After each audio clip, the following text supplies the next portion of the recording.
Esto es La Entrevista con Raúl Valladares.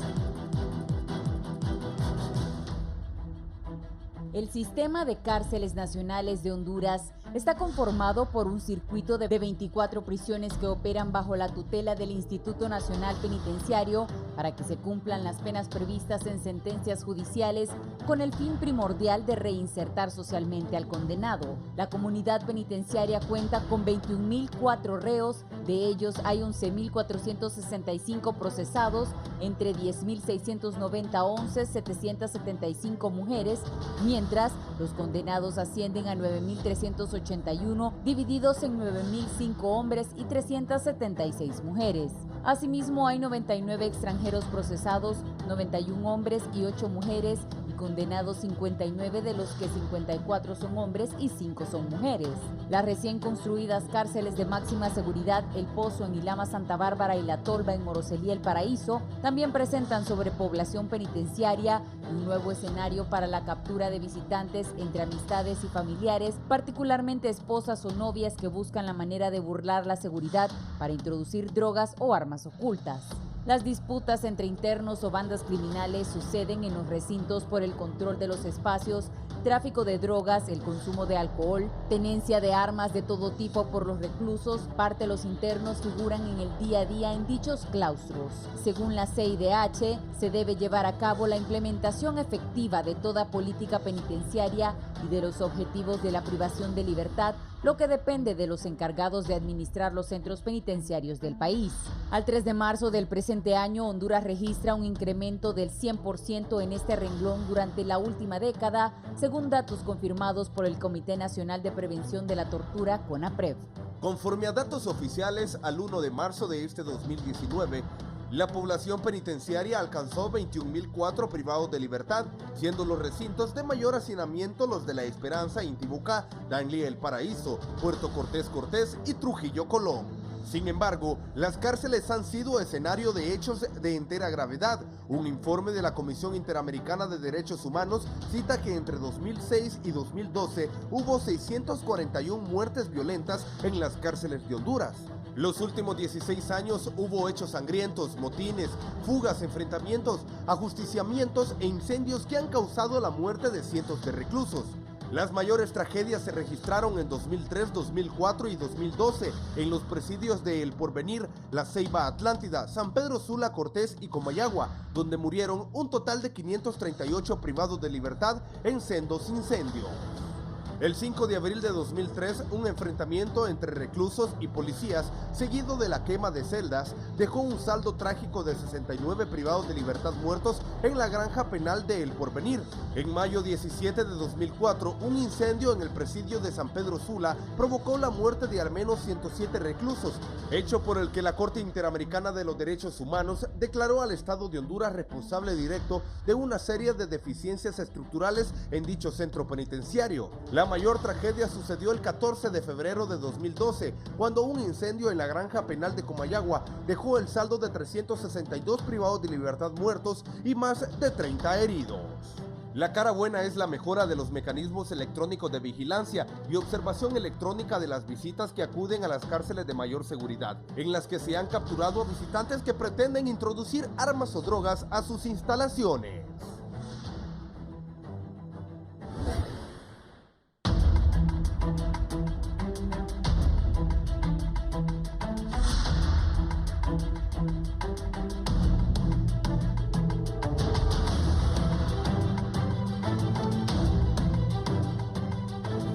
Buenos días, bienvenidos a la entrevista, un gusto saludarles. Hoy es 13 de junio del 2019.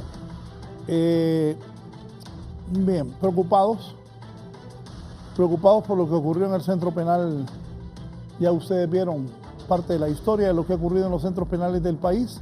Se han construido centros penales de máxima seguridad, pero la penitenciaría Marco Aurelio Soto, que es para hombres, ubicada en Támara, pues ayer ocurrió un hecho lamentable. Creo que fue la MS y los paisas los que se enfrentaron, que hablan de 3 muertos y 24 heridos, confirmado uno, pero trasciende que podrían ser 2 más, y 24 heridos. Bien, confirmamos 3, y pues hay preocupación porque si ustedes vieron, búscame ahí el video de los muchachos que llevaron de la gente que llevaron al hospital de escuela, no son ningunos angelitos, muchos de ellos, pero son seres humanos. Y lo que me preocupa es que, aunque las autoridades están en lo correcto, al parecer no hubo disparos, sí en esos centros se acostumbra que hacen armas cortopunzantes y con ellos se enfrentan unos con otros. Así era el desfile de ambulancias, jalando gente. Miren cómo llevan a este hombre. Miren este otro. Hay un muchacho ahí que baja con la cabeza toda ensangrentada. De hecho, repito, hay 3 muertes, 24 heridos. Mire, este creo que fue el que dijo que los atacaron los paisas. Miren ese de camisa rayada, cómo lleva la cabeza. Va vivo de milagro, entra en la vida y la muerte ese hombre, cuando lo están montando a la camilla. Y aquel está gritándole a los medios parte de lo que pasó. Iba a decir yo, me recuerda algunas acciones en cárceles de Brasil que he visto, pero también en Honduras no es la excepción, porque si bien es cierto, hay que reconocer las cárceles de máxima seguridad, creo que hay más orden, pero en esta Marco Aurelio Soto ayer ha quedado desnudado. Un enfrentamiento de este tipo no es así nomás, ¿verdad? Pudieron morir otros reos que de repente no son parte de estructuras criminales, sino que están por otros delitos en ese centro penal de Honduras.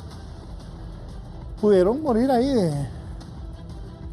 de chascada, como decimos los hondureños.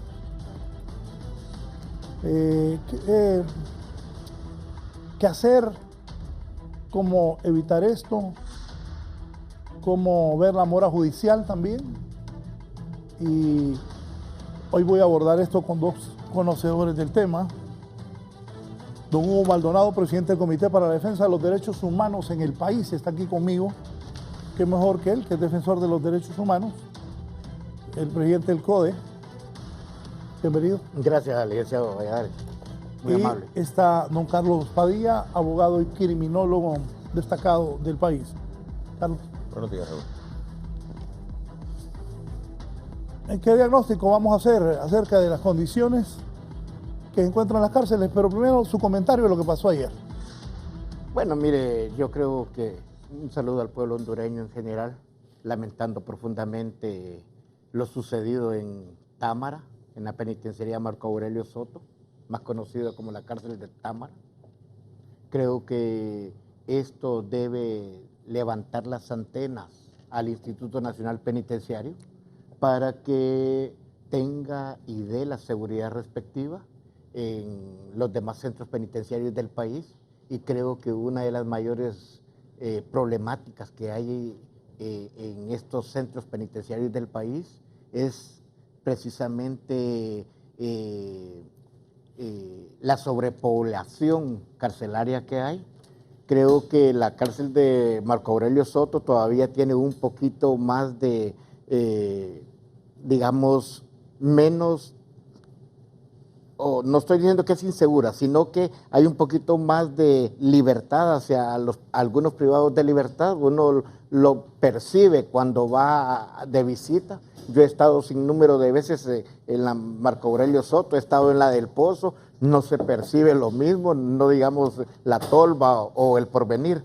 Pero creo que sobre todo esto aquí hay que no solo hablar de la problemática, sino hablar de los responsables de lo que se dio el día de ayer, licenciado Valladares. Creo que usted mencionó un hecho muy importante que es la mora judicial y el papel que se juega. La defensa pública, el Poder Judicial. Bueno, hablar del Poder Judicial es hablar de la defensa pública porque son juez y parte y son la misma cosa. Hablar del papel del Ministerio Público o de los operadores de justicia que tienen una gran responsabilidad, pero más que todo en el Poder Judicial, porque ahí hay muchos privados de libertad. Si no sabíamos, el 52% de los privados de libertad en este país son procesados. Escuche bien, son procesados, y los procesados no todavía deberían de estar defendiéndose en libertad. Claro, como usted lo estableció, hay de menor peligro a mayor peligrosidad en algunos privados de libertad, pero que realmente la situación se vuelve caótica en muchos centros del país porque todos ellos requieren un juicio justo, todos ellos requieren libertad, todos ellos claman por su familia. Miren, aquí no es llegar a un centro penitenciario, no es fácil. Ahí hay privados de libertad que no reciben su visita porque el carnet que dice el Instituto Nacional Penitenciario que se los dan en menor tiempo, han pasado 6, 7, 8 meses y hasta se les ha vencido las constancias de antecedentes policiales, las constancias antecedentes penales, y ya cuando llegan a revisar el papeleo de ellos, no, que ya se les venció, hay que ir a hacer otros gastos numerosos que nosotros creemos que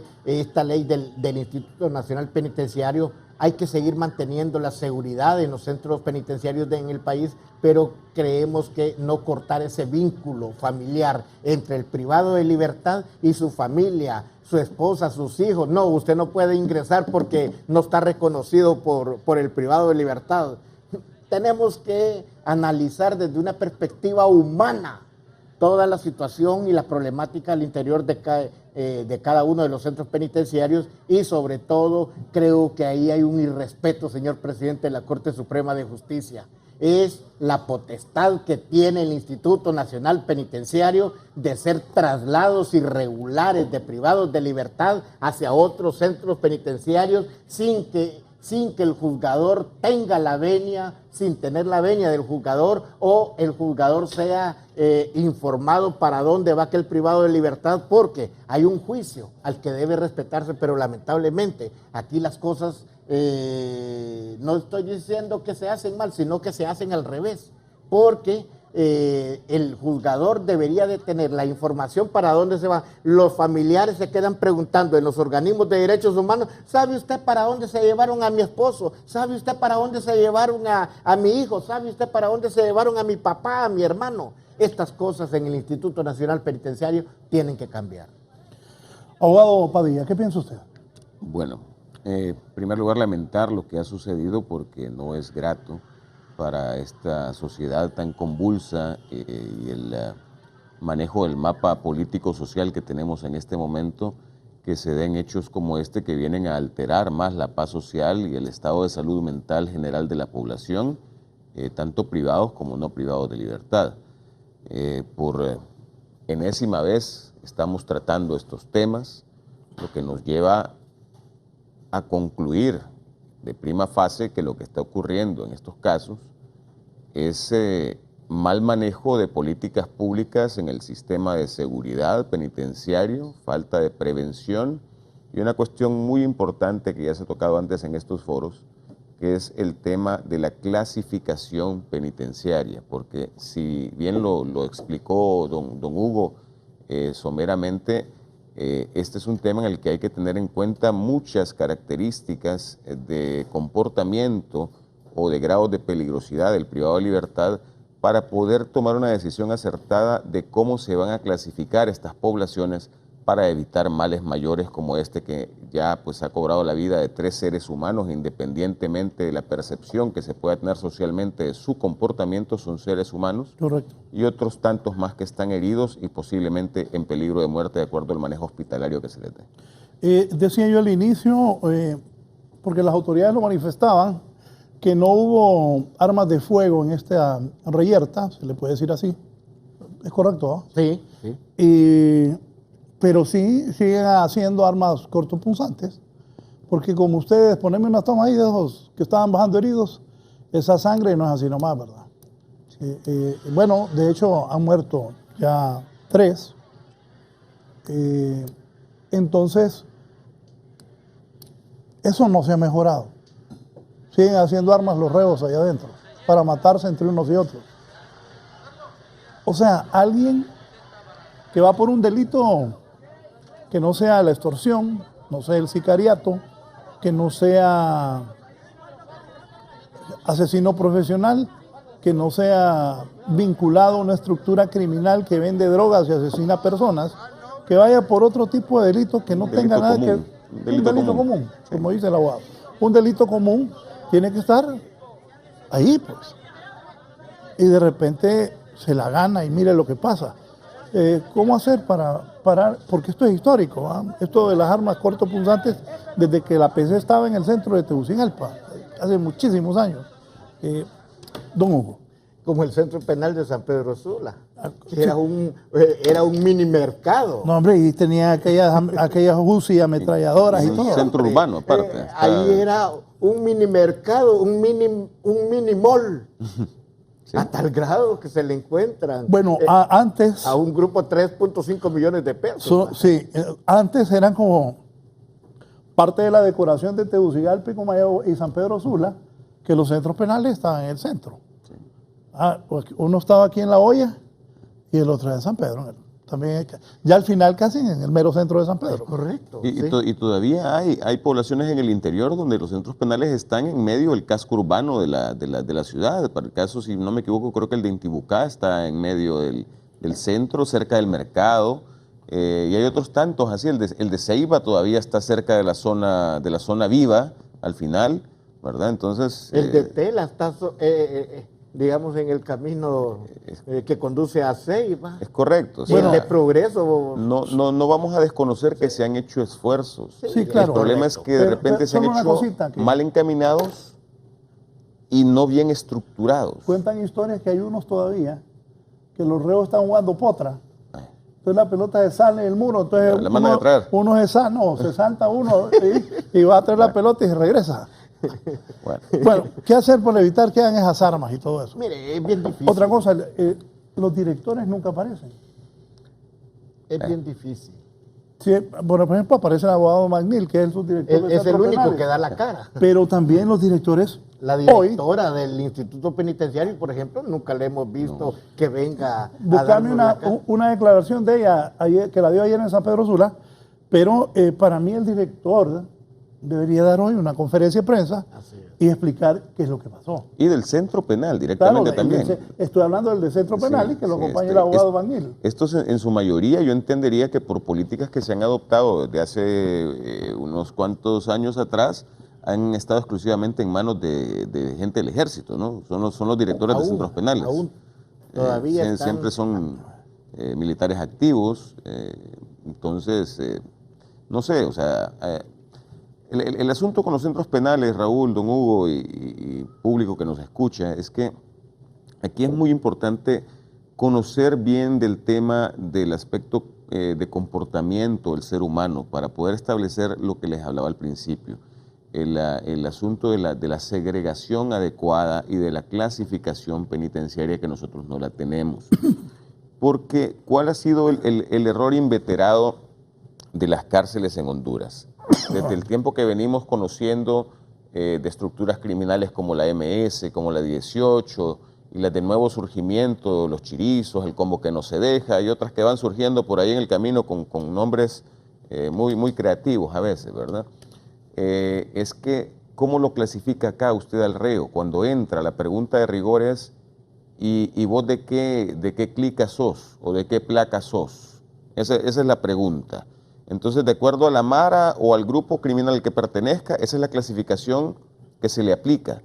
Vos vas para aquella esquina porque vos sos de tal, vos vas para aquella otra porque vos sos de tal. Y el que cae por delito común, como dice usted, y mire, ni sabe usar una pistola, ni un cuchillo, ni es experto en artes marciales. ¿Cómo queda ese hombre? Ok. Se supone que al inicio, no sé en los centros penales del interior, pero por lo menos en Támara, lo que existe es un módulo que se llama diagnóstico, que ahí es donde entran supuestamente mientras, y en otros casos si tiene la capacidad para poder costear su estadía ahí ad eternum, ¿verdad? Que es otro punto muy importante. Pero el módulo de diagnóstico en las cárceles a nivel mundial tiene una única función, que eso aquí se ha desnaturalizado. Eso sirve precisamente para diagnosticar la parte de comportamiento del privado de libertad, donde en teoría deberían de aplicársele una batería de tests psicológicos, psiquiátricos, de ordenamiento de trabajo social y de comportamiento y salud mental en general, porque así es como usted determina realmente cómo va a clasificar a este privado de libertad, dónde lo va a enviar, a qué parte del centro penal de acuerdo a las medidas de seguridad que tiene y de contención para evitar problemas como este, no de acuerdo a la organización criminal a la que pertenezca. No es así como se clasifica, ¿verdad? ¿Y qué pasa? De acuerdo al grado de peligrosidad, en la clasificación es como también se van a dictar las políticas y los lineamientos para la rehabilitación en el centro y la reinserción si es posible, porque aquí hay que tocar un tema también que muchas veces se obvia y que sale de la esfera de tratamiento duro de los derechos humanos, y es el asunto de que existen privados de libertad que entran a estos centros que están más allá de la rehabilitación, porque ya su comportamiento raya en la parte psicótica, raya en la parte psicopática. Entonces es donde se deben de tomar determinaciones desde el área de salud mental y decir, bueno, este privado no es susceptible de rehabilitación, es demasiado peligroso, tiene brotes de comportamiento violento, psicótico, entonces lo mejor es poderlo aislar. La reincidencia en la comisión del delito. Correcto, aislarlo en un ala que aquí no existe, que son los hospitales psiquiátricos penitenciarios, y que se ha venido hablando de eso durante años por parte de profesionales de la salud mental, y ahora en esta nueva era, por parte de mis colegas egresados de criminología, también lo hemos propuesto en varias veces, que esto se haga, porque no pueden estar revueltos unos con otros cuando no se ha evaluado su grado real de peligrosidad o de posibles brotes violentos en caso de menor provocación. Lo que Raúl venía hablando de fabricación de armas y de cuestiones que sirven para que se den este tipo de resultados nefastos en estas reyertas, en las penitenciarías, viene muchas veces por el descuido en el aspecto de dejar al alcance de los reos objetos contusos, cuestiones que pueden servir para que con la simple aplicación de un limado o de un esmerilado en un taller o en un bloque, usted puede hacer un mini puñal. Así es. Con la parte del agarre de un cepillo de dientes, la parte plástica o de un peine igual, hace un arma cortopunzante. Entonces, ¿qué es lo que hay que mantener aquí? Si se logra la clasificación adecuada, va a ser menos necesario los operativos reiterados de control de este tipo de armas, porque los que se supone son más peligrosos van a estar completamente segregados de la población general y con medidas de seguridad correctas, ¿verdad? Y ahí es donde vamos al punto que caemos al asunto de la política pública bien manejada, porque una política pública se divide en dos partes, o mejor dicho, en cuatro, si la aplicamos en un plano cartesiano gráfico. Hablamos de la parte del poder, estimando como poder todo aquello que viene del Estado o del gobierno por medio de las leyes, la parte del pueblo, que es la voluntad, que es el eje vertical de la política pública, donde tiene que estar centrado para que no sea ni abusivo ni demasiado permisivo, ¿verdad? Tiene que estar en un justo medio. Y de ahí vamos al eje horizontal de la política pública, que va en función de la represión o la prevención o la mezcla equilibrada de ambos puntos.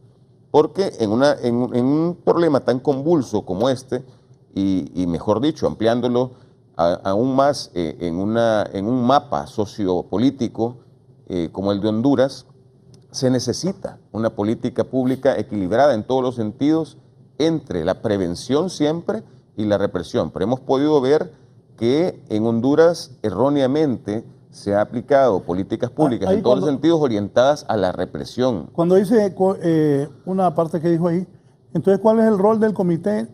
Aquí lo había notado anoche, Nacional de Prevención contra la Tortura, Tratos Crueles, Inhumanos o Degradantes en las Cárceles.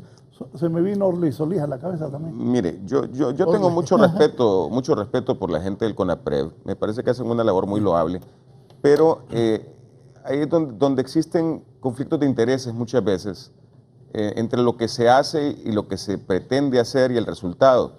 Porque si usted es nombrado por una autoridad política, de una u otra forma sus funciones, sus intereses y sus resultados van a venir en en función de conservar lo que tiene, su statu quo, ¿verdad? Entonces ahí se torna bien delicado y bien cuestionable muchas veces lo que se está haciendo. Bueno, pero seamos justos, hay que ser justos.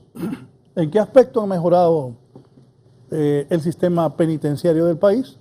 Ayer ocurre un suceso grave, porque es grave, pero ¿en qué se ha mejorado? Mire, yo creo que usted hizo mención de dos aspectos importantes. Uno, la Penitenciaría Nacional de Tegucigalpa, que estaba en el mero centro de la capital, cerca del Congreso Nacional de la República, cerca de toda la sociedad de Tegucigalpa. En San Pedro Sula ya estaba en el propio centro de la ciudad. Habían muchos privados de libertad que en las tardes salían a dar su rol en la ciudad. Inclusive se mencionaba que había un privado de libertad que, por cierto, fue muerto saliendo del centro penal de San Pedro Sula, que fue a jugar juegos de azar a Choloma, Cortés, y que allá tuvo una reyerta y le dio muerte a un parroquiano. Solo llegaban a dormir, nada más. Correcto, algunos.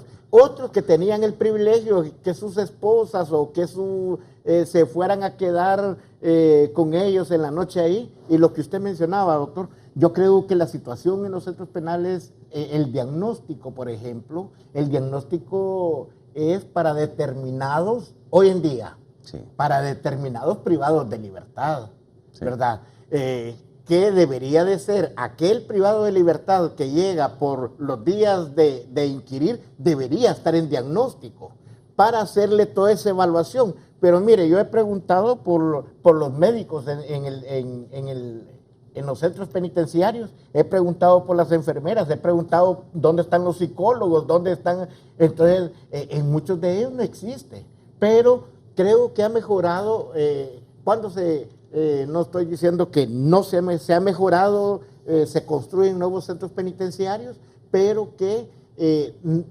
los 21,000 privados de libertad, más de 21,000 privados de libertad que hay en este momento, por ejemplo, los tienen atiborrados, La Tolva, El Porvenir, el mismo Támara, y Lama Santa Bárbara. Es más, ahorita hay una ordenanza de los jueces de ejecución que ya no quieren más privados de libertad en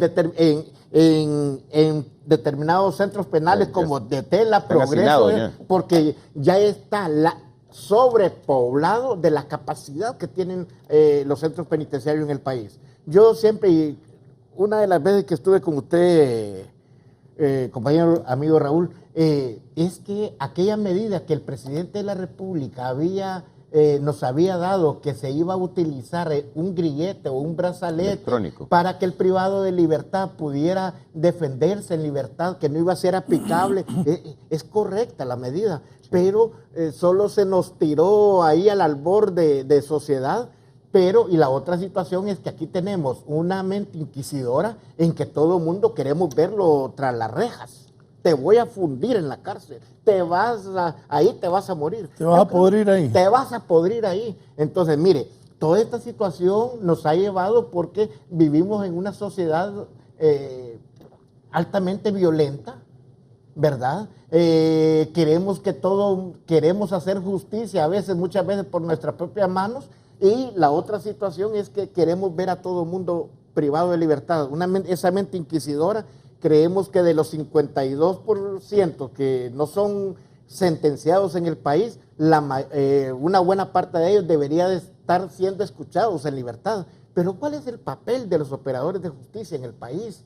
¿Cómo evitar los hacinamientos? Yo recuerdo que el presidente Cavallaro le dijo en una oportunidad a un alto funcionario del Estado: ¿cuántos son los privados de libertad que hay? ¿Cuántos son los privados de libertad no sentenciados en el país? 52, le dice, en aquel entonces era 48%, le dice 48%. ¿Y esos qué son? Le dijo. Inocentes. ¿Y entonces qué hacen presos? Le dijo. Entonces, pero aquí el Poder Judicial tiene también parte en esta situación. Esta no es la primera vez. Ahorita se han estado pagando indemnizaciones por cientos de muertos que han habido en el interior. he escuchado al presidente de la Corte preocupado hablando de reducir la mora judicial. Sí, pero que no me diga que está preocupado, que actúe, por favor. ¿Por qué? Como usted lo dijo, lo reiteró el abogado y lo reiteramos nosotros. Ahí lo que hay no es escoria de la sociedad, son seres humanos. Son seres humanos que muchos, la mayor parte de ellos, están realmente queriendo demostrar su inocencia. Pero lamentablemente esa mora judicial del Poder Judicial, esa parsimonia que hay de muchos jueces al interior del país, yo creo que debe enmendarse. Sabe que ayer, lo voy a traer a colación, fue puesta en libertad la muchacha que encontraron en el centro comercial de San Pedro Sula, que por cierto cuando le estaban soldando se había quedado ahí. ¿Y usted qué hacía aquí? No, yo andaba saqueando. Viene el fiscal del Ministerio Público y la acusa ante el tribunal competente por saqueadora. El tribunal la pone en libertad, le dijo, ¿por qué? Le dijo, ¿dónde existe esta figura jurídica? No existe, en el Código Penal. No miren, yo creo que hubiera mandado a la universidad a ese fiscal. Definitivamente. ¿Me entiende? O sea, aquí hay... Yo no sé si este fiscal estaba pensando en que por ponerla por saqueadora quizás la iba a mandar al centro penitenciario. Miren, aquí hay unas cosas tan absurdas que yo creo que sí se ha mejorado, porque entrar a Ilama, Santa Bárbara, entrar a La Tolva, en el Paraíso, entrar aquí al Porvenir, se requiere muchos requisitos y vemos una distribución equitativa, pero no le llamamos equitativa a estar encerrado ahí. Ahí no hay rehabilitación, ahí no hay esparcimiento, no ahí no hay de ninguna otra naturaleza. ¿Por qué? Porque yo creo que ya la ley de rehabilitación del delincuente ya no existe. Sí existe, o ya pero la no desaparecieron. No se aplica. Nunca la aplicaron. Ese es el problema. Y ahí yo quiero retomar un tema muy importante que está muy relacionado con todo esto que estamos tratando. Y se me viene a la mente un libro que se lo ponen de lectura obligatoria a uno cuando está en los primeros años de Derecho, que se llama El espíritu de las leyes, de Montesquieu. Él siempre le establece a usted el control de pesos y contrapesos para evitar los abusos. Y es aquí donde vemos que en Honduras tenemos un problema serio de la independencia de actuaciones de los entes fiscalizadores de ciertas funciones. Porque para el caso, tenemos el aspecto de la mora judicial que usted muy acertadamente está tocando, que esto debería de ser preocupación del presidente del Poder Judicial, perfecto. Pero para eso también existe otro órgano que se llama Inspectoría General de Tribunales. La defensa pública. La defensa pública misma. Hay otro problema que lo vamos a tocar después. ¿Qué pasa con la Inspectoría General de Tribunales? Tiene dependencia jerárquica directa con el presidente de la Corte. Entonces, si en determinado momento su actuar va en contra de cuestiones meramente políticas, también se le va a coartar su derecho a actuar. Por otro lado, nuestro ilustre representante, que es el Colegio de Abogados de Honduras, no se pronuncia en muchas cosas de orden político o de orden social, como es el caso de la mora judicial, del maltratamiento en los centros penitenciarios, etcétera, porque resulta que tenemos una dualidad de funciones. En este momento, la presidenta del Colegio de Abogados es la Inspectora General de Tribunales. Entonces, no se puede pronunciar como presidenta del Colegio de Abogados porque iría en contra de los intereses de su jefe jerárquico directo del Poder Judicial. Es un mix, un arroz con mango que dicen que no debe de darse, no debería de darse por cuestiones éticas y funcionales y otro montón de aspectos. Raúl, me imagino que... Sí, solo en un minuto.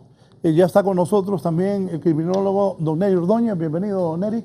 Gracias, Raúl. Antes, el vicepresidente del Congreso de la República, el doctor Denis Castro Bobadilla, quiere participar sobre el tema y está con nosotros. Doctor, buenos días, sus aportes, que son siempre importantes para el país. Muchísimas gracias, don Raúl Valladares. Buenos días a sus invitados. Mi contribución va a ser en el siguiente sentido. privado de libertad debuta con un problema de salud, no solo mental, sino que físico, y en las instalaciones de la Penitenciaría Nacional de Támara existe una edificación abandonada, porque está abandonada, y pedimos una supervisión de la Secretaría de Salud para que se establezca a qué categoría le puede dar a eso. Y nos dijeron que en los documentos oficiales del Estado de Honduras que no llega ni a un centro de salud. Le faltan 72 requisitos para ser un centro de salud. Ahora bien, sin embargo, promovimos una reunión con el presidente de la Corte Suprema, que él la presidió, la secretaria de Derechos Humanos, la Universidad Nacional, etcétera, para no decir todas las instituciones. Se llenó aquel salón. Sin embargo, hace 1 año y medio, para poder reabrir o abrir en ese establecimiento el hospital, porque ahí apenas se mira que dice un nombre hospital cuando se inauguró eso allá por el huracán Mitch. Hoy es un centro abandonado. Señores, no hay atención facultativa para el privado de libertad, y los heridos que ustedes miraron, los primeros momentos son los importantes para poder ayudar a una persona que ha sufrido un evento como lo que ustedes vieron el día de ayer, a efectos de que cuando llegue al hospital mayor, que sería el hospital escuela donde ustedes lo vieron entrar, ya vinieran con alguna forma de primeros auxilios. Nos demuestra la incompetencia que hay en el bien jurídico, que nadie pierde con una privación de libertad. Se priva la libertad, pero no el derecho a la salud. No existe nadie se encarga de los servicios de salud de ese lugar, debiendo haber sido abastecidos por la Secretaría de Salud, debiendo permitir la Corte Suprema, a través del presidente de la Corte, la asistencia de posgrados en los juzgados de la Granja y en la misma penitenciaría, para que pudiera atender cualquier necesidad emergente o lo diario vivir en esos lugares. Me extraña que solo miremos la parte del almacenamiento humano que hay, la parte de la no rehabilitación, pero estamos hablando de algo que no pierde el ser humano, que es el derecho a la salud. Los invito para que vayamos a ese sitio a dar cuenta que no existe un servicio facultativo los fines de semana, los días feriados, los días prolongados como es Semana Santa. No existe la oportunidad, la gente se puede morir por falta de un medicamento, no digamos por los hechos que ustedes vieron ayer. Es un problema serio. Nosotros lo presentamos hace 1 año y medio, tratamos de motivarlo al Congreso Nacional. Sin embargo, en este país, que no hay respuestas a la prevención de hechos delictivos, que lo hicimos para prevenir lo que iba a ocurrir. Y ustedes pudieron ver ayer, tal vez esos 2 señores que recibieron heridas estarían vivos si hubiese existido los primeros auxilios y la capacidad de atención en el centro que tienen en Támara. Por favor, les ruego, con todo respeto, tomarlo en consideración en su debate. Gracias, don Raúl. Gracias al vicepresidente del Congreso, el doctor Denis Castro Badía. Le doy la bienvenida a don Neri Ordóñez. Neri, sus comentarios de lo ocurrido ayer en el Centro Penal Marco Aurelio Soto, ahí en Támara. Raúl, muy buenos días. Los panelistas, un placer. Creo que tener conocimiento de los hechos ocurridos el día de ayer en el Centro Penitenciario Marco Aurelio Soto no es una impresión que nos podría desbordar ese tipo de emociones si ya se han dado en el pasado. Simple y sencillamente retomo las frases del señor subdirector de centros penitenciarios en una entrevista que le hacían hoy en la mañana, que existe una inconformidad en los privados de libertad por algún grado de exigencias que se han empezado a dar.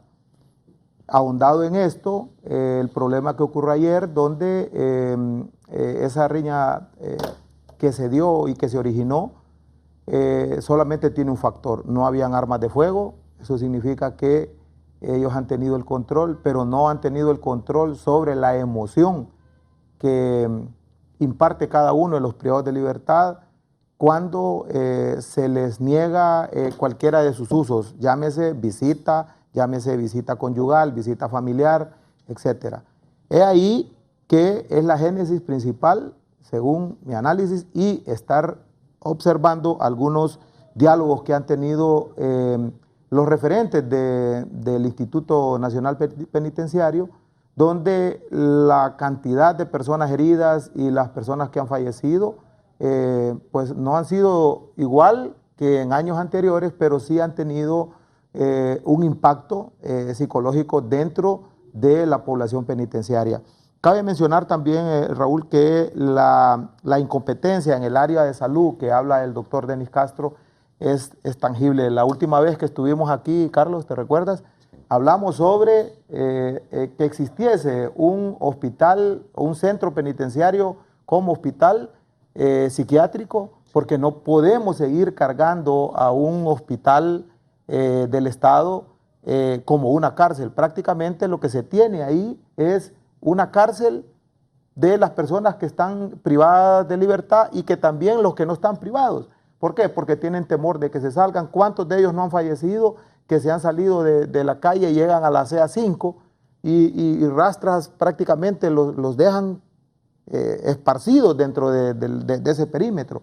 Entonces, tener un conocimiento que la incompetencia en el área de salud dentro de los centros penitenciarios no se tiene, que la inconformidad de los privados de libertad dentro de las estructuras criminales por las exigencias que están realizando los directores y el almacenamiento humano. Prácticamente nosotros habíamos dicho aquí en nuestro país que eso ya había desaparecido, pero estamos viendo nosotros la realidad, estamos observando. Hoy en la actualidad no podemos decir, Raúl, que no existen llamadas, si existen. ¿A cuántos medios de comunicación ayer no llamaron los privados de libertad dentro del centro penitenciario?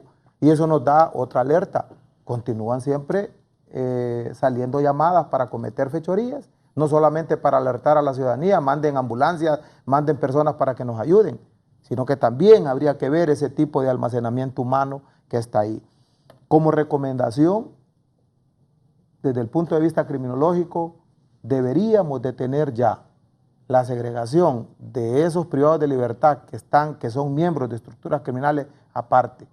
¿Por qué motivo? Porque el ingreso de ese grupo, que no fue con armas de fuego, sino que fue con palos, con machetes, con armas cortopunzantes hechizas, provocaron mucho más daño psicológicamente a toda la población, no solo del centro penitenciario de Támara, sino que a nivel nacional. Porque si nos ponemos a ver cuánta estructura criminal no tiene la hegemonía dentro de estos centros penitenciarios, un montón. Entonces, los paisas pueden estar segregados en un cubículo, pero siempre van a tener acceso el resto de las demás personas. Entonces, es ahí donde tenemos ese problema, y yo pienso que empezar a segregar todo ese tipo de jóvenes que están privados de libertad y darles ese resarcimiento hacia la sociedad desde el punto de vista psicológico, social, desintoxicación de ese tipo de drogas. Por eso es que ingresa esa cantidad de drogas, porque no existe un plan maestro para poder revertir lo que en las calles ellos en algún día pudieron vivir y llegar a un centro penitenciario y estar privados. Por eso, ¿cuántas personas no han sido encontradas dentro de sus partes íntimas droga? ¿Cuántos no han sido encarcelados los mismos custodios por introducir droga? Si eso tuviésemos un plan estratégico que nos diese la garantía que las condiciones de salud dentro de los centros penitenciarios desintoxican a ese privado de libertad, porque lo primero que vamos a decir, el costo se le va a trasladar a la población, y eso es claro. Pero entonces, ¿por qué tenemos centros penitenciarios? Porque queremos rehabilitar a la persona. Y la rehabilitación, la penología observa eso, y la criminología tiene a su vez un compromiso mayor. Hay varios criminólogos dentro de los centros penitenciarios que apoyan, pero nunca son escuchados. Entonces ahí es donde entra derechos humanos, entra el gobierno para tratar de sanar. Mire, tiene que ocurrir un hecho de estos tan lamentable para que el tema se vuelva a retomar. ¿Cuántos años antes de este hemos encontrado nosotros que se necesita un centro hospitalario para que no se pueda tener esa duda de que en el camino va a ser liberado X reo? Si se tiene el dinero, se tiene la tasa de seguridad para que se pueda implementar un tipo de acciones en esos centros penitenciarios. Sí, voy a hacer una pausa para luego continuar con mis invitados de esta mañana y los problemas en los centros penales y lo que ocurrió en la cárcel Marco Aurelio Soto ayer. Pero antes voy a ir con Shirley Martínez hasta Villanueva. Muy temprano informamos, hay tomas en ese sector norte del país. Vamos con Shirley entonces, y también tenemos unas fotos y videos que nos han enviado los televidentes sobre lo que está ocurriendo allá en Villanueva. Adelante, Shirley. Gracias. En el foro La Entrevista, en efecto, pues nos encontramos específicamente en la CA5 del municipio de Villanueva Cortés, donde prácticamente desde horas muy tempranas las carreteras de norte a sur se encuentran completamente cerradas. Es importante mencionar que el gremio de maestros, salud y hasta los transportistas se han unido a la lucha de los mismos y en pues referencia se han tomado la carretera CA5 del municipio de Villanueva Cortés. En estos momentos podemos observar algunos transportes de carga ya atravesados en las carreteras del Boulevard del Sur, específicamente en el municipio de Villanueva Cortés, donde prácticamente todo el comercio se ha paralizado completamente. También nos mencionan que, es común que el municipio de Villanueva es prácticamente maquilero y hasta las maquilas se han unido, tanto los pobladores como administración, para poder apoyar al gremio de maestros, transportistas, maestros y maquilas se ha unido a esta lucha. Nos está confirmando los pobladores quienes por razones de seguridad no se acercan y no quieren que los enfoquemos. Estamos observando a un grupo también de maestros y de pobladores que se encuentran aquí en las inmediaciones del centro de Villanueva, donde es importante recalcar que es el único medio que está en estos momentos transmitiendo en vivo en el corazón de esta protesta que se está realizando. Ellos afirman que por ser un canal completamente objetivo nos han permitido filmar desde el corazón de esta marcha, donde los maestros en pocos minutos van a comenzar pues a realizar algunas consignas. El sector maquilero también se encuentra presente, así como el de salud en esta, pues que consideran una protesta que durará más de 8 horas en el municipio de Villanueva. No sé si tienen alguna consulta en el set principal. Shirley, más o menos cuánta gente está ahí en esa toma, y también si pones la foto que te envié en un momento, Edgar, para que la gente vea también. Allá veo un bus cruzado. Decía usted quién es. Aquí está, mire, hay quemas también, han habido quemas, los camiones parados, son parte de algunas fotos que tenemos acá mientras está transmitiendo Shirley, ese camión maderero que ahí estaba Shirley cerca también. Y más adelante, antes de la pausa, presento un video. Shirley, ¿quiénes más se han sumado a la protesta y la gente que dice el por qué? Porque ya días este sector de Villanueva, las tomas continúan. ¿Qué es lo que pasa? Shirley, ¿por qué tan fuertes las tomas ahí en Villanueva? Bueno, las tomas se hicieron presentes desde muy temprano, sí han habido quemas de llantas y de otros materiales. Sin embargo, es importante recalcar que los maestros se han acercado a nuestro medio para manifestar que esta protesta va a ser de forma pacífica y que en otras ocasiones quienes han provocado la violencia han sido personas infiltradas, que señalan ellos, y que ellos no se encuentran encapuchados ni van a implementar la violencia en el municipio, sino que se trata de una toma completamente pacífica donde pues darán a conocer sus negativas en contra del gobierno. Bueno, licenciado, es importante mencionar nuevamente que somos el único medio transmitiendo en vivo que nos han permitido por nuestra objetividad permanecer en medio de esta toma, pero están los mismos gremios esperando a las autoridades, quienes ellos afirman que les han amenazado de sacarlos violentamente y que ellos se encuentran de manera pacífica realizando protesta. Los pobladores también se encuentran, han salido de sus viviendas, se han acercado en apoyo al gremio de maestros y ahora está el transporte y maquilero aquí en esta zona de Villanueva, que se han unido pues nuevamente, repitiendo, al gremio de maestros y salud en el municipio de Villanueva. Pobladores, maquila, transportistas se han unido y están hasta este momento pues de manera pacífica, señalando que ellos no pretenden incendiar ningún transporte, ningún vehículo, y que lo que los realizan son personas infiltradas. Bien, gracias a Shirley Martínez. Más adelante voy a hacer otro contacto. Ahora vamos al sur, a la carretera que conduce hacia el sur del país. El periodista René Amaya nos cuenta. Ajá, René, ¿qué pasa en el sur también? Adelante. Bien, muchas gracias, Raúl. Efectivamente, estamos aquí, vamos a ir caminando, estamos a unos 100 metros todavía porque nos ha tocado caminar unos 3 kilómetros y hay unas llantas quemadas totalmente aquí específicamente en la colonia, entrada a la San Sebastián, residencial San Sebastián, es decir, entre Germania y ya para llegar a la entrada del desvío que va para la aldea Santa Rosa. Podemos ver a través de estas imágenes las cantidades de llamas, de fuego que aún todavía persiste y de momento solo hay una línea de vehículos que vienen del sur hacia el centro de la capital que han podido ingresar poco a poco porque sí han tenido que mover algunas piedras para poder normalizar el tránsito del sur hacia la capital, pero de la capital hacia el sur ustedes pueden ver completamente bloqueado. Hay muchas llantas que han sido incineradas en protesta. Ya vamos a averiguar realmente si fueron estudiantes, porque vemos al fondo también los estudiantes que están allá, pues fueron los estudiantes, porque ahí vemos con sus rostros cubiertos.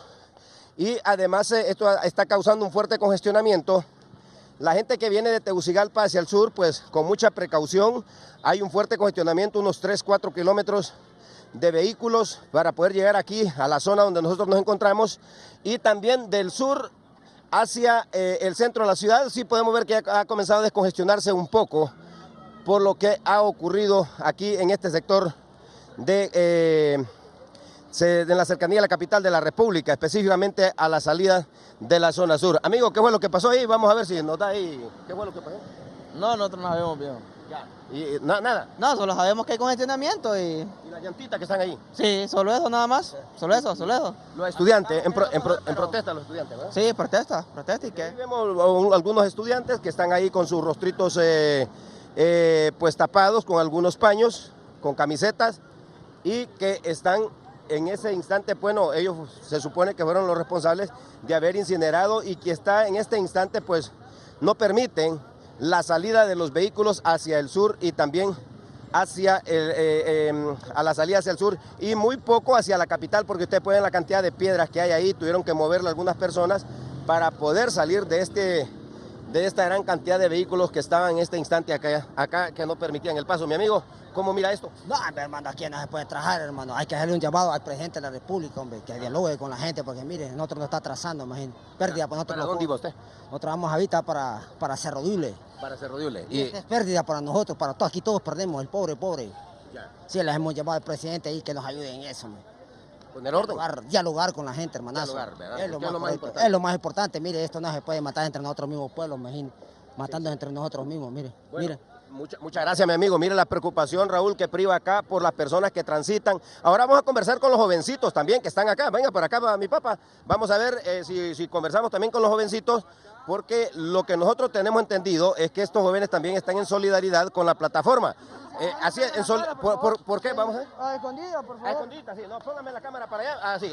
Nárreme. ¿A qué obedece la toma? Pues la verdad es porque a nosotros el año pasado vinieron los representantes de Secretaría de Educación, nos dijeron que nos iban a dar un bono. El bono que se suponía que era de 1.000 lempiras nos resultó que solo nos dieron 500 y estamos exigiendo lo que es un taller, porque cómo es posible que querían privatizar la educación si no nos tienen la estructura de nuestro colegio bien.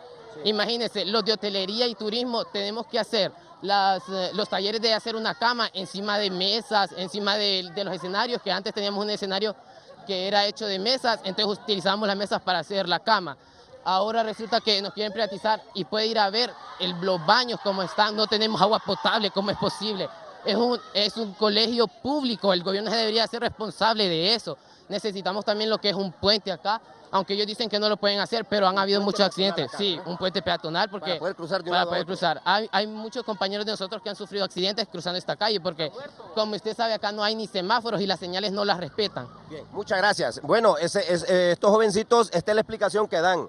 Y es cierto, yo soy testigo porque cruzo todos los días por acá y aquí se necesita un puente peatonal para que los jovencitos, una vez que logran salir de la escuela y del colegio que aquí funciona, puedan cruzar de un lado a otro. Ha llegado la Policía Nacional en este instante para poder normalizar la situación y a la misma vez permitir el tránsito vehicular, Raúl, porque sí está completamente noqueado toda esta zona. Hay una gran cantidad de... Bueno, vamos a platicar aquí con uno de los oficiales que está encargado de la operación, que han venido acá vean ustedes las imágenes. Vamos a escucharlo. 5 jóvenes los que se tomaron esta calle, inspector Salgado. Sí, solamente nosotros, más que todo el tráfico, que ellos pasen normal. Vamos a hablar con uno de los muchachos de ellos ahí, que tiene que liberar el tráfico para que no haya problema, para no atrasar las personas acá para arriba. Ahora, el congestionamiento, inspector, el congestionamiento es fuerte en este momento. ¿Qué llamado le haríamos a la población que viene hacia el sur y que van hacia la capital? Sí, ahorita estamos en eso, estamos ahorita a hablar con ellos, a que den permiso porque el tráfico está, que haya fluido de tráfico y que no haga problema.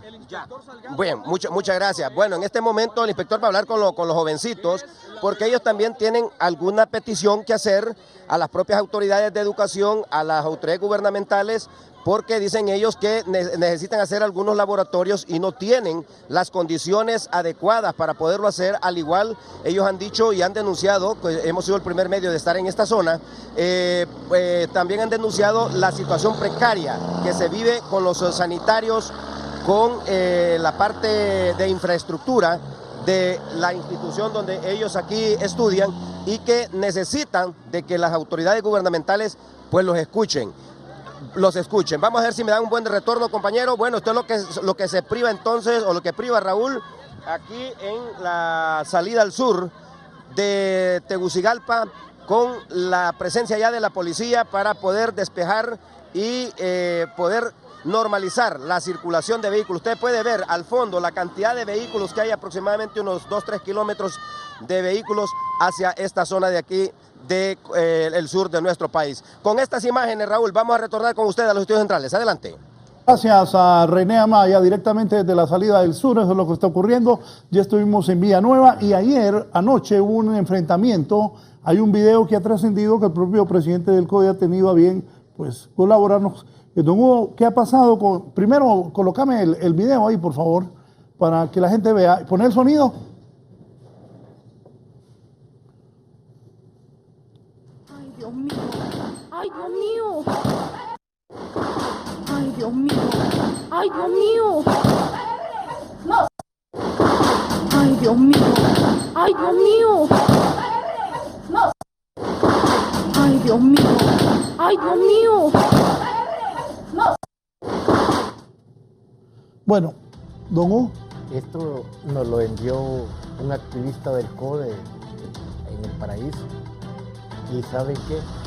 Tenemos que estarle diciendo a nuestros activistas del CODE en diferentes partes del país.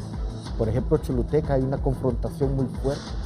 En Danlí, El Paraíso ha sido un poco calmado. Villanueva Cortés, no sé cómo ha revertido esta situación muy...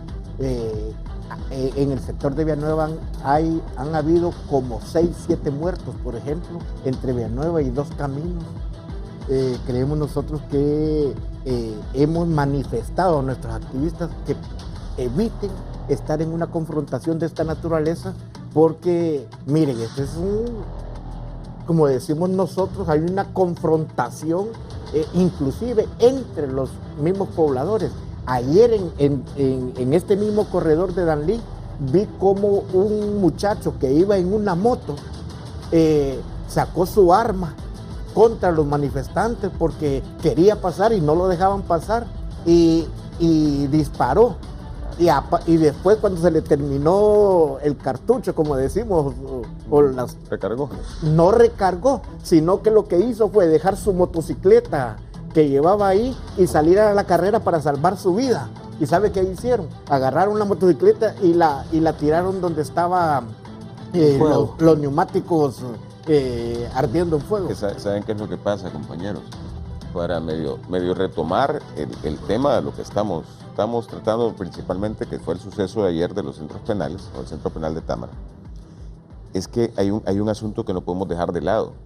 La violencia es multicausal, no podemos apuntar a un solo elemento como causante de la violencia. Entonces nosotros, ¿qué es lo que hacemos acá? Que tenemos tantas causas que mediáticamente hemos tratado de separarlas por conveniencia para el tratamiento de las mismas, ¿no? O sea, las aislamos. Pero es que la explosión social va a surgir como decíamos anteriormente. Aquí, como en El Salvador, como Guatemala, miren, Nicaragua. Miren, en Estados Unidos, vos y yo sabemos porque lo vimos. En un espacio dentro de la maestría pudimos observar cuáles eran los motivos y las causales por qué las personas en Estados Unidos cometían esas matanzas. Y entre una de ellas era la impotencia que tenían ellos, la impotencia que tenían ellos al momento de llegar a una escuela, al llegar a un lugar y que no se les daba el espacio para poder seguir en base a aquellos que protestaban. ¿Este video, ¿qué están diciendo? Aquí no hemos tenido, ese es el de la motocicleta. Mire. Correcto. Aquí no hemos tenido todavía ese espacio, Raúl. ¿Qué moto era vos? Gracias a Dios no lo hemos tenido de que una persona con una psicosis o con cualquier trastorno Llegue a ser una matanza múltiple. llegue a ser en una protesta. Imagínense que saque su arma y que en vez de disparar al aire empiece a dispararle a cada uno de los protestantes. Imagínense qué va a suceder. Es correcto. O sea, si el resto está armado, pues van a atacarlo. Si la policía lo puede requerir y dispara a la policía, pues van a tener que reaccionar. Van a haber resultados fatales múltiples. Fatales, son efectos fatales, pero siempre tengamos en conocimiento que en algún momento eso puede llegar a ocurrir en nuestro país. Así, miren, ha ocurrido en estas grandes urbes y no digamos que no puede ocurrir en nuestro país, y la idiosincrasia de aquella persona que manipula una arma no va sobre el control del enojo que tiene para llegar tarde a su trabajo, del enojo que tiene para saber que va con su familiar enfermo, pero también no reconoce que la acción que está haciendo aquella persona al momento de protestar es el bienestar para esa persona que protesta. O sea, ahorita hay una polaridad terrible dentro de la sociedad que al unir esos dos polos prácticamente no expanden. Es un circuito. Es un circuito que va a terminar evolucionando una acción que, si bien no queremos que eso suceda, porque ya tuvimos esos problemas en el pasado.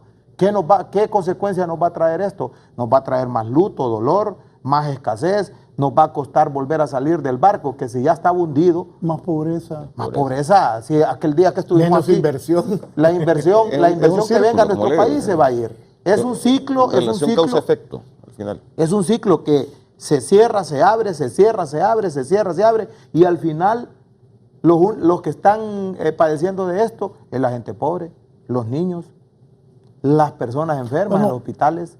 No hay clases en la universidad tampoco. No. Hasta segunda orden. Ahí es donde quería apuntar yo, Raúl, el hecho de que lo que se vive en los centros penales es un espejo de la macro realidad que tenemos afuera en la sociedad. Correcto, eso es. Esa explosión de emociones, de inconformidad y toda esa cuestión y es multicausal, como le digo, viene arrastrando décadas de inconformidad de la población por la pobreza, por la falta de seguridad social, por la falta de salud, de vivienda, de trabajo, por todo aquello que, lo repito por enésima vez, que Neri lo sabe como colega y que don Hugo también desde el punto de los derechos humanos me lo va a comprender perfectamente bien.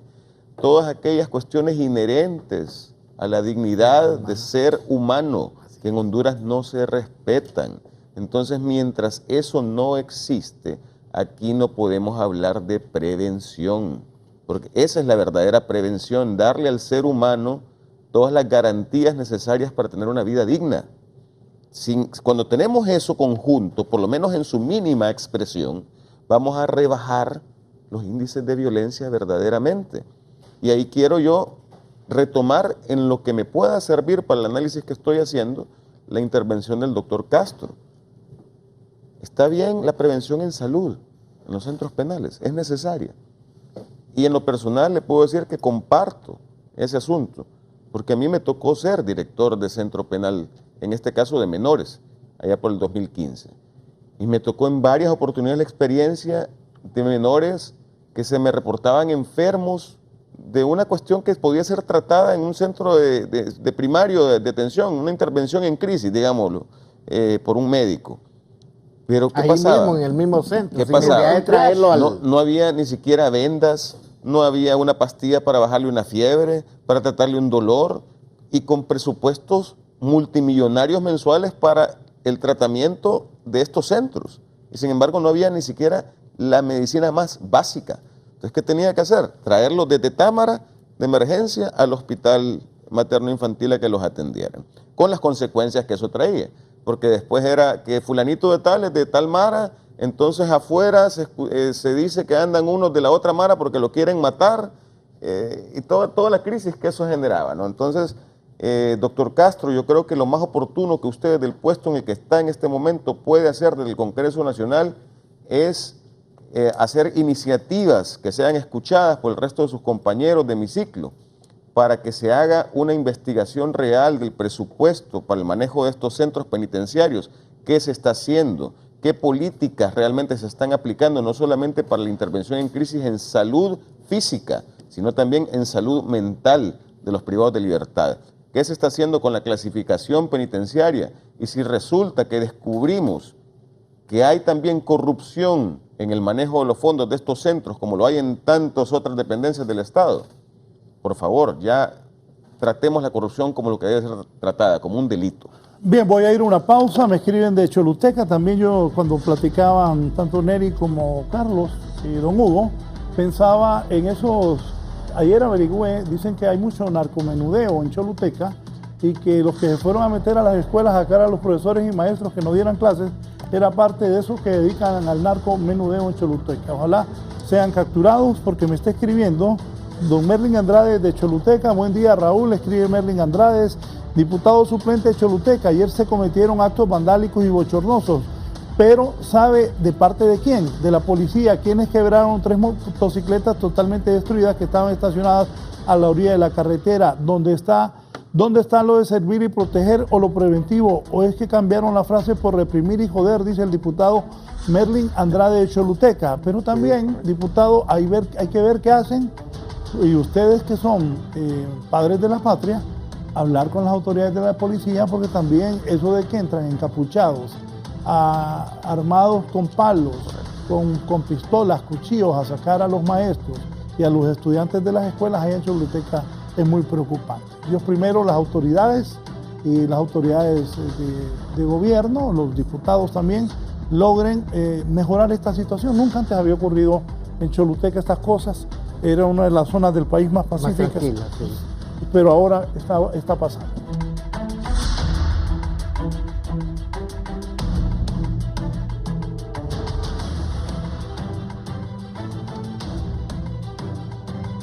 Bien, aquí me escribe el diputado de Choluteca, Merlin Andrade, dice, Raúl, las motos eran de 3 docentes. Ahí tengo una nota luctuosa antes de continuar, por favor. ¿Estaban ahí en la escuela entonces? Sí, solo déjeme leer. Acércame eso de vos, por favor.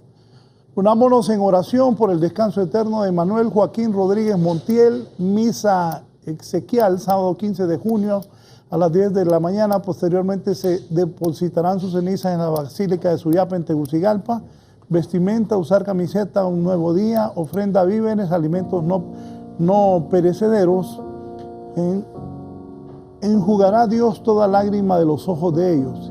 Y ya no habrá muerte, ni habrá más llanto, ni clamor, ni dolor, porque las primeras cosas pasaron. Apocalipsis 2:21-4. Emanuel Joaquín Rodríguez Montiel ha fallecido.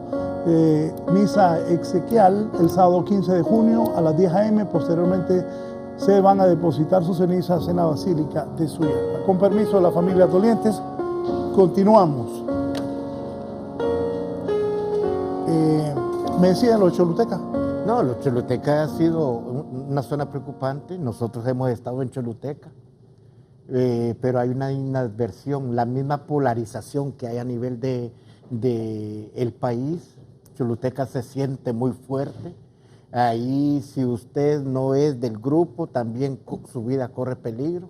Ahí, si todo, yo quise ir fui a la cuestión del hospital, por ejemplo, cuando se destruyó, inclusive 2 meses anteriores se habían quemado 2 patrullas. Eso es condenable de todo punto de vista, porque estamos atentando con lo poquito que pueda tener la sociedad de la zona sur del país. Creo no vamos a estar de acuerdo, menos vamos a estar de acuerdo con que se estén quemando centros comerciales, etcétera, porque ahí hay hondureños que eso en Choluteca. Mire lo que pasa ahorita. Villanueva Cortés, adelante Villanueva. Ya ahí. Bueno, como estamos observando en estos momentos, ya las autoridades de forma, pues para reprimir a los protestantes han lanzado gas venenoso en esta zona del municipio de Villanueva Cortés, donde ya se ha reportado una persona herida producto de que le cayó en su cabeza una de estas bombas lacrimógenas en la zona del municipio de Villanueva Cortés. Específicamente estamos en el área del semáforo, en el centro de Villanueva, donde en estos momentos las autoridades intentan poder acercarse y despejar las carreteras. Sin embargo, los pobladores están renuentes y en este momento pues se encuentran enfrentándose en contra de las autoridades, donde ya hay 2 heridos. En estos momentos la población pues se intenta tirar piedras y palos hacia las autoridades, quienes están repeliendo el ataque. Estamos viendo una movilización masiva por parte de los pobladores y de las personas que se encuentran enfrentando a las autoridades. Ya hay 2 heridos de gravedad que van a ser trasladados por los mismos pobladores para poder llevarlos a un centro asistencial y que esto pues sea. En estos momentos pues las autoridades han continuado tirando gas lacrimógeno para dispersar a las personas quienes se han aglomerado de manera masiva para poder repeler el ataque que ellos están realizando. Algunos pobladores se han acercado y nos han señalado.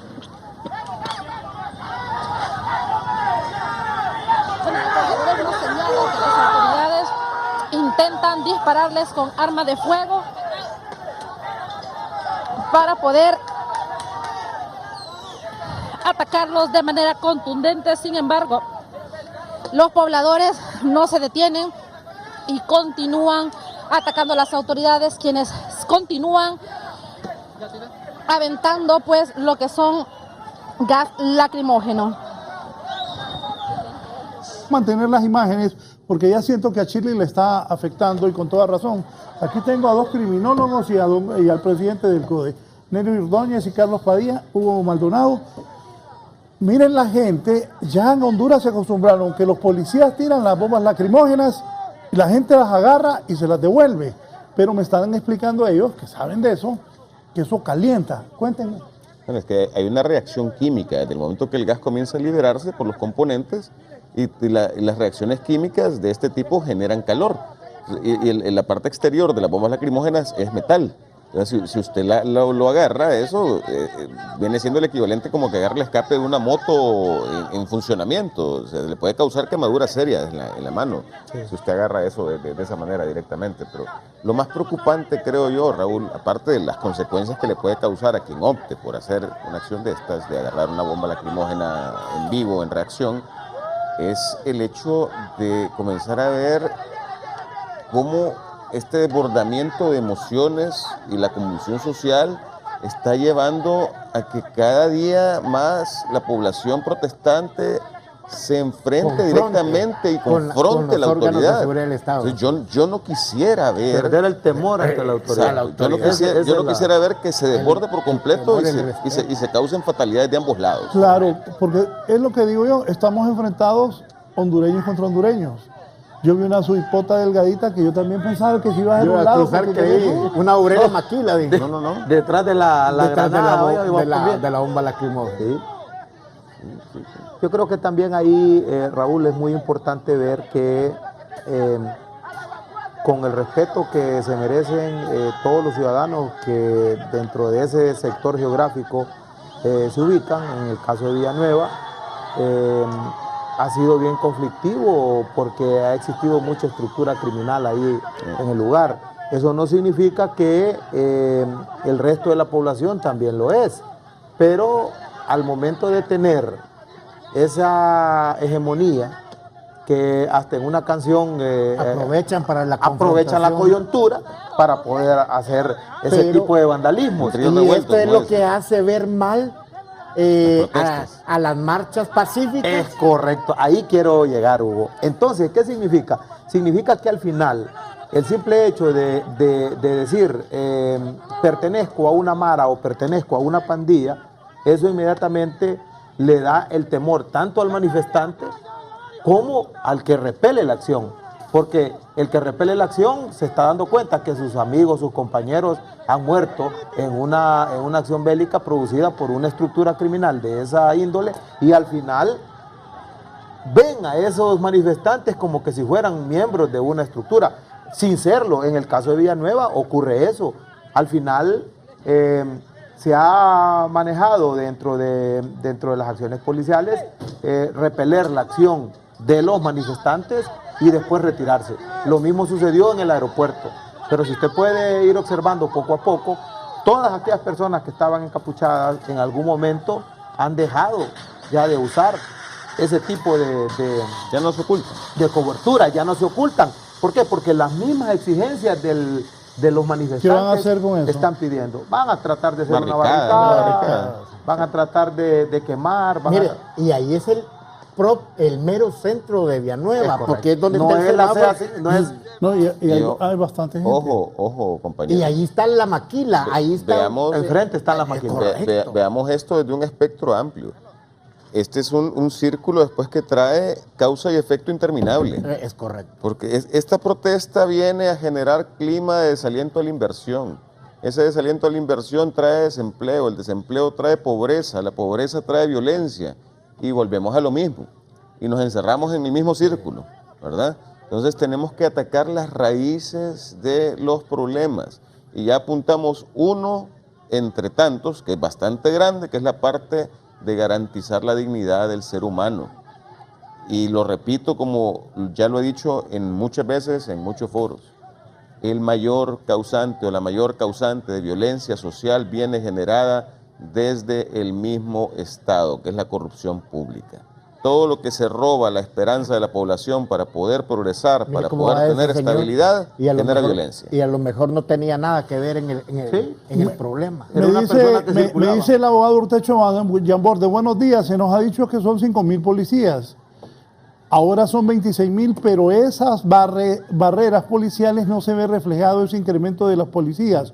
Son muy pocos policías para contener la cantidad de personas en las tomas.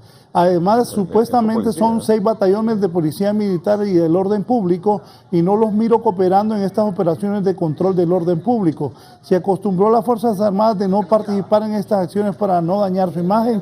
Eso no puede seguir siendo, o están en la fiesta o se salen por siempre de la misión, dice el coronel Urtecho Yamborde y abogado. También me escribe Luis Aldana, que es sociólogo: los pueblos como el nuestro no son más pobres y hambrientos, ni padecen de enfermedades, ni son más analfabetos por sus altos índices de natalidad, ni por el crecimiento incontrolado de la población, sino que es el resultado de las condiciones socioeconómicas y culturales a lo largo de casi 2 siglos de opresión y explotación que ha asumido estos pueblos. Hoy tenemos ganadas las consecuencias y el país está en enormes problemas. Hoy el Estado se constituye en un monopolio legítimo de la violencia. Bien, parte de lo que está ocurriendo allá en el centro de Villanueva. Y es cierto lo que dice el abogado Urtecho y ex jefe de la policía retirado, de que hay un montón de gente y no se ve tanta cantidad de policías. De hecho, los policías se replegaron, avanzaron un poco, pero tuvieron que replegarse. Claro. Sí. Y el otro problema es que... Bien, volvamos, déjalo en un recuadro pequeño. Hay varios sectores que están contaminados, por favor no me vayan a malinterpretar. Polarizados en esta misma situación. La zona sur ahorita es una zona muy caliente. No digamos Tegucigalpa en diversos sectores, San Pedro Sula en otros sectores, no solo ahí, allá en Lima, Choloma. Entonces, realmente 16.000, ¿verdad? diseminados en todo el país, donde se tiene que dar, porque unos tienen que andar aquí, otros tienen que andar tratando de en aquellos municipios donde no hay problemas de esta naturaleza, ¿verdad? Y no solamente ver lo que en algún momento puede esparcir la violencia producida dentro de una manifestación. Hay que condenar los saqueos también. Sí, claro, a eso me refiero. A las tiendas, a eso me refiero. ¿Por qué? Porque la inversión se va a perder. Que queman también propiedad privada. Sí. Y no solo afectan a los dueños, afectan a los hondureños. A los mismos trabajadores. Que trabajan en eso. Así es. Que es lo que decía don Hugo, ahí es donde se contamina y se deslegitima el proceder de la protesta de cualquier grupo que sea. En el momento en que ya sea que se infiltren o alguno de los miembros desvíe el actuar que ya se ha determinado de cierto movimiento hacia la violencia contra la propiedad pública o contra las personas o contra la misma autoridad, ya eso comienza a deslegitimar las acciones. Lamentablemente. Como decía Gandhi. Por eso es que la aceptación de la población al escuchar a las plataformas, tanto de salud como de educación, que no quieren permitir infiltrados, llámese de donde vengan. Entonces, lo que no quieren ver ellos es una persona que ande una capucha, que ande una camisa, una bandera, una bandera. No queremos ver nada de eso, quíteselo. Y al que lo han encontrado, pues no lo hacen de una forma violenta, sino que lo excluyen y lo dejan que ellos solitos, al ver uno, ya se van uniendo dos, ya esté tres, cuatro. El otro día lo vimos en un medio de comunicación, donde se plasmaba que antes de llegar al aeropuerto, sacaron las personas, pero que al final se agruparon y volvieron. De ahí es donde nace la violencia. De ahí es donde nace la repercusión de confrontación. Nace la repercusión para poder plasmar la violencia y crear el caos en un aeropuerto. Un montón de gente en Villanueva. Nosotros tenemos un principio que lo comenzamos a ver como uno de los pilares fundamentales del área de estudio de la criminología, y es la definición del ser humano. ¿Cómo lo clasificamos? Es como un ser biopsicosocial. ¿Qué quiere decir esto? Que tiene tres componentes importantes. Biológico, sí, que es la forma que viene heredada por nuestra herencia genética, cómo venimos y cómo somos. El psicológico, que es afectada por el entorno y también por herencia genética de alguna otra forma en la parte del comportamiento. Pero más allá de esto, lo que nos forma en nuestro carácter y personalidad, la influencia social a la que estamos sometidos todo el tiempo. Y en este caso nosotros vemos en la calle violencia, vemos en nuestro trabajo violencia, no necesariamente física, puede ser psicológica, acoso laboral, puede ser desde el ámbito del Estado, un acoso hacia el ciudadano en determinados ámbitos, llámese políticas tributarias, exceso de represión, lo que usted quiera, pero todo genera violencia al final, todo este tipo de acciones, y desborda las emociones de la gente. Permítame, una última pausa y luego vengo con las conclusiones. Hacerme una toma ahí de Villanueva, ¿cómo está la situación en Villanueva? Bien, miren, así están las cosas en el centro de Villanueva, departamento de Cortés, en Honduras. Y le acredito que en dos caminos puede estar igual. ¿Sí? Ahora los policías están avanzando, regresándole las piedras a los manifestantes. Les terminaron las bombas. Lamentable, enfrentados los hondureños unos contra otros. Dios primero, la calma llegue al país para beneficio de todos los que vivimos en Honduras, y que estas imágenes pues, ya no se repitan, porque nos afectan tanto a los que vivimos aquí como a la gente que nos ve fuera y quiera invertir y ve esta situación, no lo considera atractivo. Hay bastante gente en el centro de Villanueva, enfrentado la policía. Y mire el policía. Mire allá en el techo de aquella vivienda. Sí. Desde allá pues está lleno de piedras. No es justo lo que el país está viviendo. Vamos a las conclusiones. Don Neri Ordóñez, si me pones en un recuadro cómo está la situación en Villanueva. Antes de irnos también le voy a hacer un pasechito. Neri. ¿Qué aconsejamos a la población? No solo lo que pasó ayer en la cárcel, de los muertos, más de 20 heridos, 4 muertos, los centros penales, hemos hablado de tantas cosas. Sí. Y hoy estos enfrentamientos en Villanueva, tomas a la salida de la carretera del sur acá en Tegucigalpa, Ojalá que el país vuelva a la normalidad, que las principales autoridades de los gremios del gobierno se sienten a dialogar y piensen en el futuro del país, piensen en el desarrollo de Honduras, piensen que esto no nos conviene a nadie. Los niños no están yendo a clases, los estudiantes, más de 75,000 estudiantes de la Universidad Nacional tampoco están recibiendo clases. Entonces, ¿qué futuro tenemos? Hay que reflexionar sobre todo esto. Yo no quisiera estar pasando esas tomas de policías y hondureños enfrentados ahí en Villanueva. Hacemos porque tenemos que informarle al pueblo lo que está pasando, pero eso no nos conviene. Dios quiera que no se les ocurra meterle fuego a ese furgón que está ahí. A ese camión lleno de madera. Sí, Dios ok, quiera imagínense. que no. Pero yo creo que en este momento, Raúl, Hugo y Carlos, es muy importante saber que están bien crismadas los ánimos de la población. Y aquí hay 3 factores muy importantes que hay que reflexionar. El primero, desde el punto de vista social, porque no podemos seguir repeliendo una acción si no hay diálogo. Aquí debemos de tener el conocimiento de que quienes pueden parar esto son nuestros políticos, el gobernante y las personas que en este momento tienen en su mano el poder de decidir si vamos a seguir en las revueltas o no las vamos a seguir. El otro factor es el psicológico. Aquí no solo está afectando el gas lacrimógeno a esas personas ahí en Villanueva, aquí en el Hato o donde se dé cualquier acción. La acción psicológica que está realizando con los niños que ven los canales, que ven la noticia, que miran el periódico, que se dan cuenta que existe algún grado de acción psicológica que afecte a ese conglomerado, no va a ser para este momento, va a ser para el futuro. Y el último, que es el humano.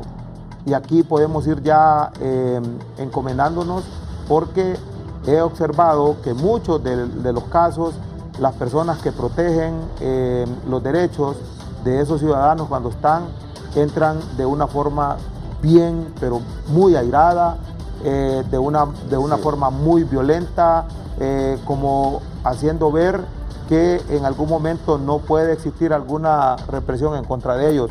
Mi recomendación va guiada a que, fíjese que ayer observé a este joven, Pedro creo que se llama, al alto, que siempre ha andado en manifestaciones, y muy tranquilo. Yo es primera vez, y yo en este momento, yo lo digo muy categóricamente, lo vi tan tranquilo y de una manera tan amena que ayudó para que una persona pudiese ingresar al área donde tenía que ingresar, en el caso de las personas que estaban ahí en el hospital. Luego tenemos que ir viendo que, gracias a Dios, no ha surgido lo que hablábamos con Carlos y Raúl y Hugo, que no ha surgido un psicópata que al momento de ser bloqueado esa persona, que no le den paso para poder surgir, tal como usted lo expresó en ese video, inmediatamente empezar a buscar esa acción, que si tiene un arma y dispara al aire, ¿por qué no ha sucedido? Porque todavía tenemos esa paz social, esa psicología que estamos trabajando y que hemos estado manteniendo durante todos estos años, no se ha dado en nuestro país, como que venga un loco, agarre un arma y que empiece a atacar a toda esa multitud y sea una matanza total. Imagínense cómo más no nos vamos a ir bajando dentro de esos puntos que nos han dado para llegar a ese nivel de B1, si ahora ya no seríamos un pueblo que está reprimiendo. Ya lo bajaron, porque malo. No estamos haciendo para reprimir, sino que para incendiar este país. Y eso que Hugo dijo ahorita. Esos protestantes no deben hacer eso. No. ¿Qué va a suceder, Raúl? Ahí va a haber problemas. Ahí tiene que repeler la policía inmediatamente esa acción, porque si no, ese fuego criminal y ese tipo de acciones van a empezar a retomar. Mientras esas más son acciones criminales. Son acciones criminales, no son acciones de protesta. Los que hacen eso tienen que ir presos. Y le dieron vuelta a todo, porque al sacar uno, se vienen los otros. Se vacía. Le quita la cadena y se vienen todos los troncos. No. Pero bueno. Gracias, Nelly. Carlos. Bien, Raúl, compañeros y público que nos observa. Ya le metieron fuego. Sí, ya le van a meter fuego a aquel furgón de la doble que está ahí. Mire. Esa es la crónica de una muerte anunciada, como decía García Márquez, ¿verdad? El punto acá que tenemos... Pero, Carlos, el país no era así. Sí, no, pero no o sea, se ha venido deformando. ¿Por qué? Porque las cosas hay que enfrentarlas desde sus raíces, Raúl. Si nosotros simplemente estamos siempre apagando fuego con políticas públicas ineficientes, no vamos hacia ningún lado. Tenemos que atacar las raíces de los problemas. Las raíces de los problemas en Honduras, como bien dijo el sociólogo que él escribió, se vienen arrastrando desde hace 200 años, dice él. Yo diría, pues, de las décadas que puedo analizar en lo que he leído y todo, mis 4 y tantas de vida, más otras 4 y tantas que puedo leer hacia atrás, le puedo hablar de esos 80 o 100 años posiblemente. Y nunca, no ha pasado ningún gobierno de los que se han sucedido, triunviratos militares, juntas de Estado, de gobierno, no han creado realmente una plataforma que se le pueda dar un seguimiento efectivo como política pública viable y efectiva para que la convulsión social en este país baje, para poderle dar paz al hondureño y sacarlo de ese nihilismo, de esa nada que no le permite pensar que hay una esperanza, que hay una solución a los problemas. Y eso viene generado desde la clase política como Punto Neri.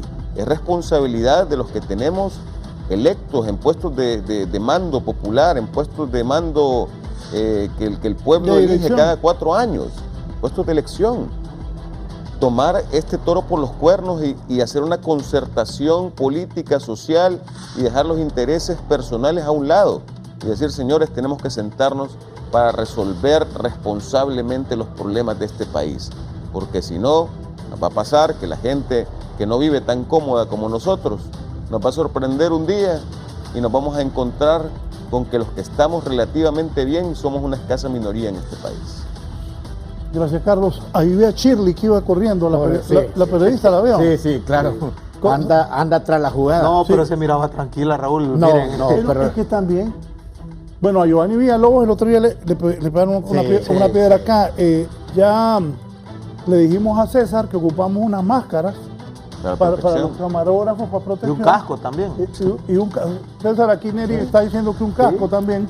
Sí, porque para poder cubrir. ¿Usted cree que una roca, la roca tiene de A a un B? Y la trayectoria de él siempre va a ser en línea recta. Y la persona se está moviendo, o sea, la roca no trata de buscar lo mismo que una bala, no trata de buscar la forma en cómo llegar a su fin. En otro tema me dicen desde Copán, Santiago López dice, lamentable, más de 4 millones en medicamentos se están venciendo en una bodega en Copán Ruinas. A la fecha más de 700.000 empiras en medicamentos ya están vencidos. Por favor, un llamado a las autoridades de salud. Pongan atención a esta denuncia de 4 millones de lempiras en medicamentos se estarían venciendo, ya van 700.000 vencidos. Cerramos con Don Hugo Maldonado. Muchas gracias, licenciado Raúl. Creo que aquí al país y a los diversos sectores no nos queda otro camino que dialogar. Dialogar con responsabilidad, dialogar con entereza de que la situación social del país no esté tomando este rumbo que estamos viendo en este momento. Creo que aquí políticos y no políticos, gobiernos y etcétera, comunidad internacional, deberían de llamarnos a todos nosotros al orden. ¿Por qué? Y sentarnos y buscar los mejores consensos para la tranquilidad del país, para bien de la sociedad y para bien para todo el mundo, porque aquí realmente no podemos vivir en guerra como estamos en este momento, hondureños contra hondureños matándonos, y esta situación tiene que cambiar para beneficio del país. Bien, agradezco su participación. A usted también, amigo. Comparto con él y con mis otros 12 compañeros de foro esta mañana. Al país no le conviene eso, al país le conviene el desarrollo, que haya trabajo, que haya seguridad, que haya oportunidades para los jóvenes, que haya educación, que haya salud. Eso es lo que nos conviene. Voy con Shirley Martínez hasta Villanueva. Tienen más de hora y media de estar enfrentados policías y ciudadanos en el centro de Villanueva. Desde ahí cerramos. Shirley, adelante. Bien, licenciado, continuamos en el centro del municipio de Villanueva, cuando en estos momentos prácticamente las autoridades han podido avanzar hasta donde el corazón de esta protesta y han logrado disuadir a bastante porcentaje de la población Prácticamente pues aquí se enfrentó los protestantes contra las autoridades, quienes unos con otros se lanzaban piedras. En este momento pues ya prácticamente ha sido desalojado el centro de las protestas, sin embargo los pobladores continúan en las inmediaciones resistiendo todavía al veneno del gas lacrimógeno lanzado por las autoridades, quienes ya se encuentran en estos momentos pues avanzando. Sin embargo, los pobladores continuarán, han afirmado, en esta zona para continuar las protestas. Es importante recalcar que se reportaron más de 5 personas heridas por las piedras que tiraban las autoridades hacia la población y viceversa. En este momento pues ya han logrado la detención de un camión al cual pues desalojaron de la materia prima que portaba, y una de esta pues fue incendiada específicamente en el centro del municipio de Villanueva Cortés, donde lamentablemente terminó en una pues reyerta entre pobladores y las autoridades policiales, así como comandos tigres aquí en el municipio de Villanueva. Pero los pobladores continúan en su lucha. Es importante recalcar que ellos todavía continúan en el municipio de Villanueva, tratando de todavía pues repeler con las autoridades. Por supuesto, en más emisiones de 11 Noticias brindaremos más detalles de cómo culmina este enfrentamiento que ya se tornó desde el municipio de Villanueva Cortés.